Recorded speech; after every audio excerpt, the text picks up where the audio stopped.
નમસ્કાર ખેડૂત મિત્રો, હું છું સંદીપ વાદાણી અને ખેડૂત મોલ વતી ફરીથી આપ સર્વેનું હાર્દિક સ્વાગત કરું છું. ઘણા બધા ખેડૂતોના એ પ્રશ્નો આવે છે કે ભાઈ શિયાળુ પાકની અંદર કયા એવા સૂક્ષ્મ તત્વો એટલે કે માઇક્રોન્યુટ્રિયન્ટ્સનો ઉપયોગ કરવો જોઈએ કે જેના લીધે છોડનો તંદુરસ્ત રીતે વિકાસ થાય. સૂક્ષ્મ તત્વો ઘણા બધા ખેડૂતોને કદાચ એની મહત્તા એની જે જરૂરિયાત છે ના ખબર હોય, તો ટૂંકમાં વાત કરું કે જે 16 કે 17 પ્રકારના જે તત્વો છે ટોટલ, એમાં નાઇટ્રોજન, ફોસ્ફરસ અને પોટાશ, આ જે ત્રણ જે છે મુખ્ય તત્વો છે.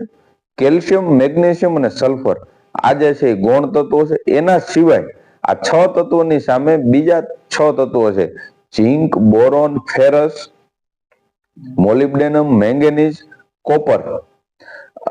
આ જે તત્વો છે આ તમામ તત્વો જે સૂક્ષ્મ તત્વો તરીકે ઓળખાય છે.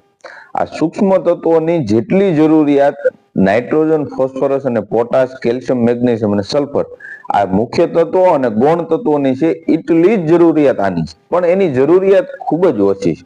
જેમ કે એનપીકે, નાઇટ્રોજન, ફોસ્ફરસ, પોટાશ તમારે વીઘે 10 થી 15 કિલો આપવું પડે છે. ઉદાહરણ તરીકે વાત કરું છું તો સામે તમારે ગૌણ તત્વો જે છે કેલ્શિયમ, મેગ્નેશિયમ, સલ્ફર 2 કિલો થી માંડીને 5 કિલો સુધી આપવા પડે છે. જ્યારે ગૌણ તત્વો જે 200 ગ્રામ થી માંડીને 1 કિલો સુધી આપવાના હોય છે.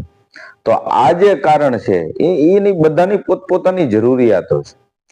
તો આ જરૂરિયાતોની અંદર ખાસ કરીને અત્યારે જે આપણે વાત કરવાની છે એમાં ખાસ સૌથી પહેલી ભલામણ તમને એ દઈ દઉં કે જો લસણ અને ડુંગળીની અંદર તમારે સૂક્ષ્મ તત્વો વાપરવા છે અને તમારું લસણ પીળું પડી ગયું છે અને પીળું આહળતું જ નથી, ડુંગળી જે છે એની શેડું બળી ગઈ છે અને છોડનો વિકાસ થતો જ નથી, તો તમારે એક જ કામ કરવાનું છે, બુસ્ટર કીટ. બુસ્ટર કીટને તમારે 5 વીઘે 1 કીટ જો તમે વ્યવસ્થિત આગોતરું હાલતા હોય તો 200 લીટરના ટીપણાની અંદર ઓગાળવાની છે અને દર અઠવાડિયે, ટૂંકમાં દર પિયતે થોડું થોડું 10 કે 15 લીટર 200 લીટરમાં ઓગાળ્યા પછી આપવાનું છે. ધારો કે તમારો પ્રશ્ન થોડોક સિરિયસ છે અને ઝડપથી રિઝલ્ટની જરૂરિયાત છે તો 5 વીઘે 1 કીટ યુરિયા સાથે મિક્સ કરી અને ઉડાડી અને પિયત આપવાનું છે, તો તમને તરત રિઝલ્ટ મળશે. આની અંદર zinc, manganese, copper, ferrous, sulphur, humic seaweed અને માઇકોરાઇઝા ટાઈપની ઘણી બધી વસ્તુનું કોમ્બિનેશન છે. ટોટલ 10 વસ્તુ આવે છે. પણ બધા પાકની અંદર આખી આ કીટ થોડીક ખર્ચાળ છે. એ કીટ તમે આપશો તો રિઝલ્ટ મળશે, પણ બધા પાકની અંદર કદાચ એટલી બધી જરૂરિયાત ના પણ હોઈ શકે. ધારો કે ચણા છે તો ચણાની અંદર તમારે માઇક્રોન્યુટ્રિયન્ટ વાપરવા છે, પીળા પડે છે, તો તમે ઝિંક વાપરી શકો છો, ફેરસ વાપરી શકો છો, જે તમે સ્પ્રે થી પણ આપશો તો પણ તમને સારામાં સારું રિઝલ્ટ મળશે. માર્કેટની અંદર 12% ચિલેટેડ ઝિંક અવેલેબલ છે. બીજી વસ્તુ 39% ઝિંક લિક્વિડમાં અવેલેબલ છે અને ચિલેટેડ ફેરસ એ પણ માર્કેટની અંદર અવેલેબલ છે. તમારે શું કરવાનું છે કે જીરું છે, ધાણા છે કે ચણા છે, જે શિયાળુ પાક, એમાં લસણ ડુંગળી પણ લઈ શકાય અને બીજા કોઈ પણ શિયાળુ પાક લઈ શકાય કે જેની અંદર માઇક્રોન્યુટ્રન્ટનો ઉપયોગ કરવો છે અને તમારે બધા તો એક સાથે ના કરી શકો.